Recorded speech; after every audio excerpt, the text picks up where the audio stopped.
아산시가 국내 유수기업 5개사와 투자유치 합동 MOU를 체결했습니다.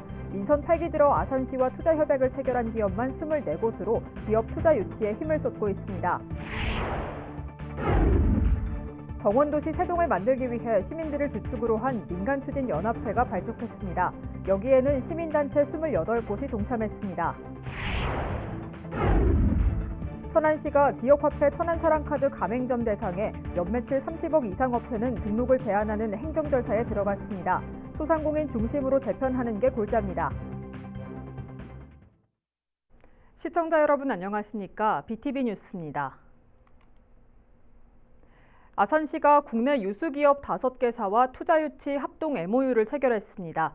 민선 8기 들어 아산시와 투자 협약을 체결한 국내외 기업만 24곳에 달하는 등 아산시가 기업 투자 유치에 힘을 쏟고 있습니다. 보도에 김장섭 기자입니다. 아산시가 KLTS 등 5개 기업과 합동 투자 협약을 체결했습니다. 이번 협약에 따라 KLTS는 영인면에 물류 창고를 신설할 예정이며 미래한국개발과 아시아는 각각 탕정테크노와 염치 일반산단에 공장을 신설합니다. 또한 화장품 생산업체인 초이스 코스메틱과 경기도 화성에 위치한 GL 코팅스는 탕정테크노 일반산단에 본사와 공장을 이전하기로 했습니다. 5개 기업과 맺은 투자 규모는 5,170억 원으로 680명의 신규 고용이 예상되고 있습니다. 민선 8기 들어 아산 지역에 기업 투자가 잇따르고 있습니다. 지난해 7월부터 6월 말 현재까지 아산에 투자하기로 한 국내 기업은 삼성 디스플레이를 비롯해 모두 19곳으로 투자 금액만 6조 2천억 원이 넘습니다. 외국 기업도 5곳으로 2억 9,500만 불 규모의 투자 협약을 체결했습니다. 수도권과 인접해 있는 데다 평택항구와 가깝고 서해선 복선철도나 서부 내륙고속도로 건설 등 물류 교통망 발달로 기업에게 좋은 반응을 얻고 있습니다. 전국적으로의 교통망이 아산이 굉장히 잘 되어 있고요. 그리고 저희는 이제 수출을 생각하고 있기 때문에 항도 가까운 것이 많이 고려되었습니다. 아산시도 기업 투자 유치에 열을 올리고 있습니다. 15개 산업단지를 조성하는 등 인프라 조성에 나서는 것은 물론 기업이 공장 등을 신속하게 지을 수 있도록 행정력을 뒷받침하고 있습니다. 특히 오는 10월에는 독일에서 투자 유치 설명회도 열 계획입니다. 올 10월에 프랑크푸르트에서 우리 아산시 주최로 투자 유치 설명회를 해서 유럽 도시에 있는 굴지의 기업들이 또 아산으로 올 수 있도록 그렇게 홍보를 하려고 합니다. 대기업은 물론 국내 유수기업들의 투자를 이끌어낸 아산시. 지역경제 활성화를 위한 기업 모시기에 힘을 쏟고 있습니다. BTV 뉴스 김장섭입니다. 천안시가 초고령화 사회에 대비하기 위해 노인 의료돌봄 통합 지원 시범 사업을 추진합니다. 이번 사업은 돌봄이 필요한 어르신들에게 보건의료, 요양돌봄, 주거지원 등을 통해 살던 곳에서 편안한 삶을 지속해서 살아갈 수 있도록 하는 사업입니다. 한편 지난 3월 전국 단위 공모를 통해 선정된 12개 기초단체에서 본격적으로 운영되며 천안시는 충남에서 유일하게 사업에 선정됐습니다. 정원도시 세종을 만들기 위해 시민들을 주축으로 한 기구가 만들어졌습니다. 세종시는 시청 여민실에서 300여 명의 시민이 참석한 가운데 일명 정원친화도시 세종민간추진연합회 발대식을 열었습니다. 연합회는 오는 2025년 열리는 국제정원도시 박람회의 성공 개최와 더불어 정원도시 조성에 대한 시민들의 자발적이고 지속적인 참여를 이끌어내기 위해 구성됐으며 여기에는 시민단체 28곳이 동참했습니다. 김영재 연합회장은 인사말에서 분과별 역점 사업을 선정해 세종시를 살기 좋은 미래 정원 친화도시로 만들고 시민이 정원에 관심을 갖고 가꿀 수 있는 여건을 만들어 나가겠다고 말했습니다. 세종시 교육청이 내년도 본예산 편성에 앞서 주민 참여 예산 설문조사를 벌입니다. 이는 예산 편성 과정에 주민들의 참여를 보장하기 위한 것으로 설문은 29일부터 다음 달 말까지 33일 동안 진행됩니다. 참여는 교육청 누리집 주민참여 예산제에 접속하거나 QR코드를 통해 모바일로도 가능합니다. 교육청은 설문 참여자를 대상으로 추첨을 통해 30명에게 만원권의 모바일 상품권을 지급할 계획입니다. 천안시가 천안사랑카드 가맹점을 지역 내 소상공인 중심으로 재편합니다. 시는 연 매출액 30억 원 초과 가맹점 650곳을 대상으로 가맹점 등록을 취소하는 안내문을 발송하고 행정 절차에 들어갔습니다. 다만 연 매출액 30억 초과 매장에서도 농어민 수당 등 정책 발행 천안사랑카드는 현행대로 사용이 가능합니다.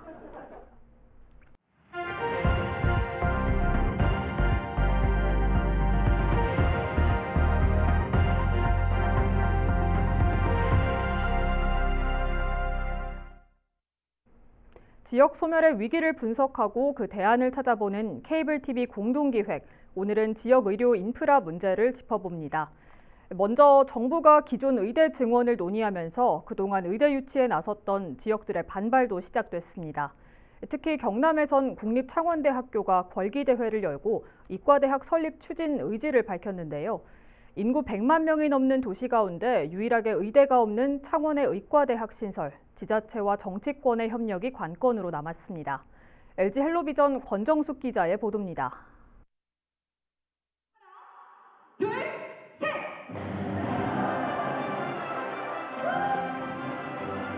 결국 창원대 구성원과 정치인, 지역민이 한자리에 모였습니다. 결의문을 낭독하고 종이 비행기를 날리며 강한 의지를 나타내는 이들. 바로 32년 수건인 국립창원대학교 의대 설립을 추진하기 위해서입니다. 창원대는 공공의대 설립으로 지역의료 불균형과 필수 의료 인력 부족 문제를 반드시 잡겠다는 각오입니다.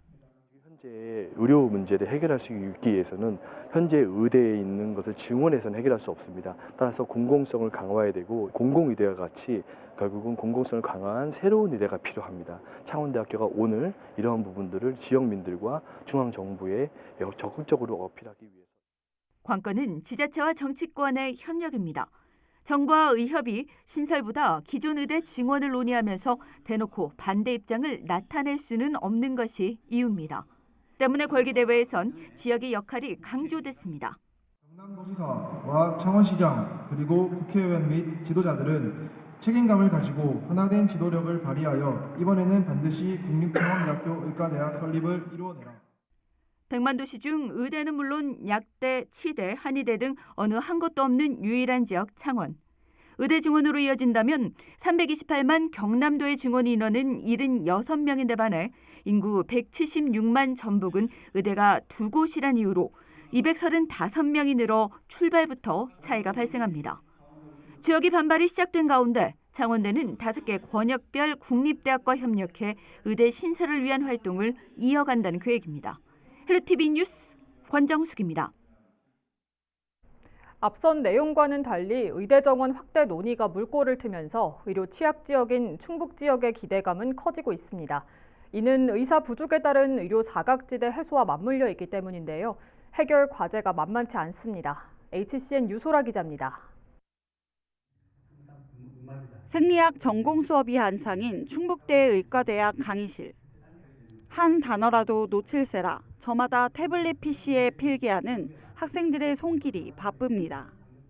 전국 40개 의과대학 입학 정원은 한 해 3,058명.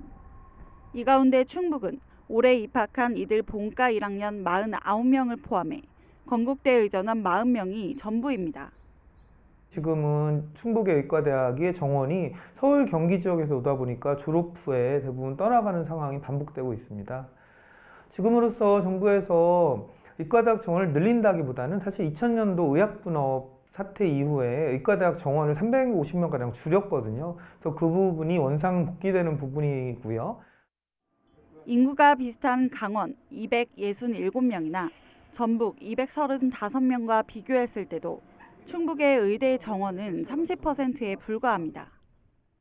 일단 충북 지역 같은 경우는 이제 인구수가 비슷한 강원이나 전북 같은 경우에 비해서 의대 정원이 크게 뒤처지고 있는 상황이고, 이게 애초에 정원 배정하는 당시에 이제 국가 균형 발전을 전혀 고려하지 않은 것이 이런 결과를 초래한 것이고, 고무적인 것은 오랫동안 의과대학 정원 확대를 두고 줄다리기를 해온 정부와 의사협회가 2025학년도 입시부터 정원을 늘리는 데까지는 뜻을 모았다는 겁니다.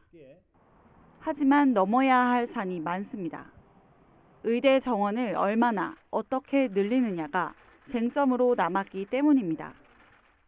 인구 10만 명당 치료 가능 사망자 수가 58.5명으로 전국 최고인 충북으로선 의대 증원은 최대 수건 과제입니다. 의료기관은 1,800곳으로 전국 13위, 의사는 2,500명으로 전국 14위에 불과합니다. 경실련이 지난 19일 발표한 전국 시도별 응급의료 격차 실태에서도 충북은 뇌졸중과 심근경색증 등 중증 응급질환 환자 대응이 어려운 전국 4번째 응급의료 취약지에 꼽혔습니다.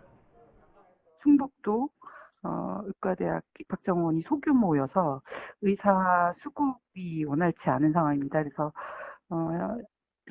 뇌졸중 환자의 경우는 사망률도 높았고, 충북도는 충북대 의대는 49명에서 111명으로, 건국대 의전원은 40명에서 73명으로 증원 목표를 세운 상태입니다. 의료 불균형 해소와 공공의료 확충이라는 명분 아래 30년 동안 묶여있던 충북의 의대 정원 확대가 긍정적인 결과로 이어질 수 있을지 주목됩니다. HCN 뉴스 유소라입니다. 경기도 파주시의 경우 인구는 50만 명에 달하지만 의료 인프라가 부족해 응급 환자의 50% 이상이 인근 지자체로 이송되고 있다고 합니다. 사정이 이렇다 보니 대형 병원 유치는 시민들의 오랜 수건입니다. 파주시의 의료 실태를 딜라이브 전병천 기자가 취재했습니다. 경기 북부 지자체 중 인구가 3번째 규모인 파주시는 의료 인프라가 열악합니다. 경기도 의료원 파주병원과 200병상 규모의 민간 병원을 제외하면 이렇다 할 종합병원이 없는 상황입니다. 때문에 시민들은 인근 도시로 가서 진료를 받아야 하는 불편함을 겪어왔습니다. 파주에는 아무래도 대형 병원이 없다 보니까 큰 수술 같은 걸 할 때는 서울로 가야 되거나. 더 큰 문제는 의료시설이 부족한 파주 북부의 의료 공백입니다. 금촌이나 운정 지역은 비교적 고양시와 가까워 그나마 사정이 낫습니다. 하지만 북부 지역은 응급 환자가 발생하면 가까운 병원에서 치료한 후 헬기를 이용해 인근 지자체 대형 병원으로 이송해야 하는 어려움이 있습니다. 적성이나 이런 쪽에서 응급 환자가 발생하게 되면 현장에 도착한 구급대원이 응급 환자라고 판단이 되면 즉시 헬기를 요청을 합니다. 그리고 파주병원에 가서 1차 처치를 마치고 헬기를 통해서 의정부 성모병원이라고 있습니다. 실제 지난해 파주에서 구급차를 이용해 이송된 환자는 총 17,382명. 이 가운데 53%가 지역 내에서 환자를 수송하지 못해 고양시나 의정부 등 인근 지역 종합병원으로 이송됐습니다. 인구 50여만 명 규모의 지자체 중 대학병원급 대형 병원이 없는 곳은 찾아보기 어렵습니다. 사정이 이렇다 보니 인근 지자체로 의료 원정을 가야 하는 실정입니다. 따라서 중증 응급 환자나 시민들의 의료 복지를 위해서라도 하루빨리 대형 종합병원이 들어서야 합니다. 이런 가운데 파주 시민의 오랜 수건이었던 대형 병원 유치가 가시화되고 있습니다. 지난 2020년 파주시가 아주대와 대학병원 건립을 위한 업무 협약을 맺은 후 운종신도시 인근 메디컬 클러스터 내에서 순조롭게 진행되고 있습니다. 500병상 규모로 조성되는 대학병원은 2028년 착공해 2030년 개원을 목표로 하고 있습니다. 파주시 인구가 경기 북부의 큰 규모를 차지하고 있습니다. 파주 메디컬 클러스터 내에 아주대병원을 유치함으로써 환자들의 불편을 해소하고 인구 규모에 비해 의료시설이 취약한 파주시가 대형병원 유치를 통해 의료 불균형을 해소할 수 있을지 주목됩니다. 딜라이브 뉴스 전병천입니다. 파주시와 반대로 부산 원도심의 한 지자체에는 대학병원 3곳을 포함해 종합병원 4곳이 밀집해 있습니다. 이 지자체는 지역 인구 감소에 대한 해결책으로 이들 병원을 활용한 지역 의료 산업에 몰두하고 있습니다. 정부의 막대한 지원을 받아 의료 기업들을 유치하고 일자리를 만든다는 구상인데요. 지방 소멸까지 거론되는 현재 상황에서 인구가 늘어나게 될지는 의문입니다. SK 브로드밴드 장동원 기자입니다. 부산 서구에는 대학병원 3개를 포함해 종합병원 4개가 밀집해 있습니다. 전국에서 의료인이 가장 많은 곳으로 손꼽히지만 서구 인구 역시 손에 꼽힐 정도로 빠르게 감소하고 있습니다. 2013년 12만 명이던 인구는 현재 10만 4천여 명으로 10년 사이 12.7%가 감소했습니다. 고령 인구는 2년 뒤면 30%에 이르게 됩니다. 서구는 인구 대응책으로 의료 관광을 꺼내들었습니다. 외국인 중증 환자를 유치해 치료하고 주변 관광지에서 회복시키는 모델로 의료 관광 특구로도 지정받았습니다. 2025년까지 1,700억 원이 투입되는데 병원들은 외국인 전용 병동과 게스트하우스 등을 준비하고 있고 의료 R&D 기업 100개를 유치할 계획입니다. 외국인 환자라든지 그 가족들이 이제 방문이 늘어나게 되면은 직간접적으로 우리가 숙박업이라든지 외식업이라든지 또 관광업까지 이 지역 경제 활성화에 크게 도움이 될 것이라고. 정부에서 받은 지방 소멸 대응 기금 140억 원도 의료 관광 산업에 집중 투입합니다. 고지대 빈집들을 숙박시설로 만들고 지역 청년들에게는 간병인 일자리를 제공합니다. 특히 의료 R&D 클러스터 사업은 지방 소멸 대응 혁신 과제로도 선정돼 더 많은 지원을 받게 됐습니다. 업체들의 그 유치를 통해서 일자리가 창출이 될 것이고 생활 인구를 떠나서 주거 인구가 늘어나지 않을까 그렇게. 하지만 한 해 부산에서 서울로 유출되는 의료비 규모는 약 1조 원. 부산의 의료 신뢰도를 높여야 한다는 조언입니다. 그 집중할 수 있는 조건은 결국은 대학병원 몇 개 갖고 있는 그것 아닙니까? 그런데 그 대학병원의 수준이라고 하는 것들이 국내에서 인정받을 만한 수준에 있는 병원들이 아니라는 점이죠. 부산의 의료 수준이 제공하지 못하는 양질의 의료 서비스를 전제로 해서 특히 부산시와 정부의 협조를 끌어내야 한다는 의견도 이어집니다. 의료라는 부분의 특수성이 있고 인구 구조와 매우 크게 연결이 될 겁니다. 행재정적 여건으로 봤을 때 서구에서만 해결할 수는 없을 것이고 부산시가 직접적으로 나서서 또 청년 간병인 일자리는 청년들이 정작 원하는 업종인지를 먼저 파악해야 한다는 지적입니다. 모든 면에서 쇠퇴해버린 부산 원도심 서구. 의료 관광 특구가 서구에 얼만큼의 활력을 불어넣을지 주목되고 있습니다. BTV 뉴스 장동원입니다. 이 시각 전국 SK브로드밴드 지역 채널의 주요 뉴스를 살펴보겠습니다. 먼저 경기입니다. 용인시 이두급 일대에 들어서는 반도체 단지 건설이 예정보다 빠르게 진행될 것으로 보입니다. 경기도는 오는 2026년 반도체 공장 건설을 시작할 수 있도록 사업을 신속하게 추진하겠다고 밝혔습니다. 올여름 기록적인 기상이변이 예상되면서 시흥과 광명시가 대응 체계를 마련했습니다. 주택과 도로 침수 대비 빗물 관로 정비뿐만 아니라 폭염을 대비한 거점형 무더위 쉼터도 마련됩니다. 여야 협상 무산의 연일 선거전에 시달리는 종로구 의회가 결국 국민의힘 단독으로 부의장 선거를 치렀습니다. 1년 전 전반기 의장단 선거와 동일한 상황이 재현됐는데 민주당은 인정할 수 없다며 소송을 준비하고 있습니다. 인천도시공사가 시행한 인천의 한 아파트에 장애인용 통로가 없어 주민들이 불편을 겪어왔습니다. 민원이 계속되자 결국 도시공사가 이사회를 열고 장애인 통로를 설치해주기로 결정했습니다.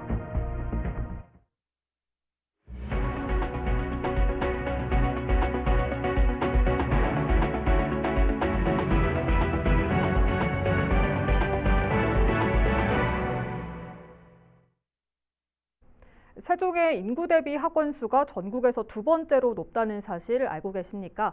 학령 인구가 많은 만큼 사교육에 대한 관심도 높기 때문일 텐데요. 그럼 세종에서 학원이 가장 많은 곳은 어딜까요? 김우순 기자가 보도합니다. 통계청 국가통계포털에 따르면 지난해 말 기준 세종시의 인구 1000명당 사설학원 수는 2.4곳으로 광주시에 이어 전국 광역시도 가운데 두 번째로 높았습니다. 전국에서 가장 젊은 도시란 타이틀에 걸맞게 학령 인구가 그만큼 많다는 것을 의미하기도 합니다. 그렇다면 세종시 내 학원 분포 현황은 어떻게 될까? 세종시 교육청에서 제공받은 자료를 토대로 살펴봤습니다. 지난 7일 기준으로 모두 1070곳의 학원이 등록돼 있었는데 동지역의 경우 세롬동이 163곳으로 가장 많았고 이어 아름동 148곳, 보란동 102곳 등으로 집계됐습니다. 한솔동과 어진동은 각각 18곳으로 가장 적었고 가장 최근에 입주하기 시작한 지편동은 학원 설립 규제가 없는 지역임에도 불구하고 아직 학원 설립 신청이 들어오지 않아 단 한 곳도 없었습니다. 특히 과거엔 아름동의 학원 수가 가장 많았지만 그 자리를 세롬동이 차지한 것도 눈여겨볼 대목입니다. 읍면 지역 학원 수는 어떨까? 조치원읍에 60곳, 면 지역에 모두 16곳이 각각 등록돼 있습니다. 학원 수 역시 신도시와 읍면 지역 간 불균형이 뚜렷했습니다. 한편 등록된 학원을 유형별로 살펴보면 입시나 보습 학원이 542곳으로 과반을 넘겼고 이어 예능 학원이 26%, 국제화 학원이 11% 등의 비율로 그 뒤를 이었습니다. 세종시 교육청은 해마다 학원이 약 10%씩 늘고 있고 아직 5, 6생활권 개발이 남아있는 만큼 당분간 학원은 매년 증가할 것으로 내다봤습니다. BTV 뉴스 김우순입니다. 아산시가 7월부터 어르신 효도 우대권을 나눠줍니다. 시는 어르신 공경의 의미를 담은 효도 시정 추진을 위해 하반기부터 어르신 목욕 및 임의용권의 명칭을 어르신 효도 우대권으로 변경했습니다. 지급되는 매수는 상반기보다 2장 더 많은 11장입니다. 자세한 배부 일정과 장소는 주소지 행정복지센터에 문의하면 됩니다.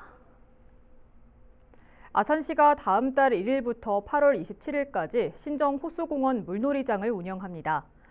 물놀이장은 수영조와 유아풀, 워터슬라이드 등 다양한 물놀이 시설을 갖추고 있습니다.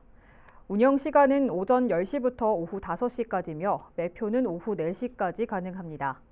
매주 월요일은 휴장하며 요금 등 자세한 사항은 신정호 누리집에서 확인할 수 있습니다. 행복도시 국립박물관단지 통합운영지원센터가 기관의 운영과 지원을 담당할 신규 직원 38명을 채용합니다. 구체적으로 경력직은 경영관리직 10명과 학예연구직 11명 등 21명이며 신입직은 경영관리직 9명과 학예연구직 6명 등 15명입니다. 여기에 공무직 2명까지 모두 38명을 채용하게 됩니다. 원서 접수 기간은 다음 달 12일까지로 지원센터 온라인 채용 홈페이지를 통해 지원하면 됩니다. 고령화 사회에 발맞춰 우리 지역에서 노인들을 위한 각종 대책과 지원을 마련하고 있다는 소식 전해드렸습니다. 기대 수명도 계속해서 높아지고 있는 만큼 노인들은 앞으로 더 많은 복지가 필요할 텐데요. 앞으로도 주거 지원이나 의료 등 멀리 가지 않아도 이들의 삶의 질을 높일 수 있는 복지 혜택이 많아져 우리 지역이 노인들을 위한 행복한 삶터로 거듭나길 바랍니다. 이상으로 BTV 뉴스를 마칩니다. 시청해주신 여러분 고맙습니다.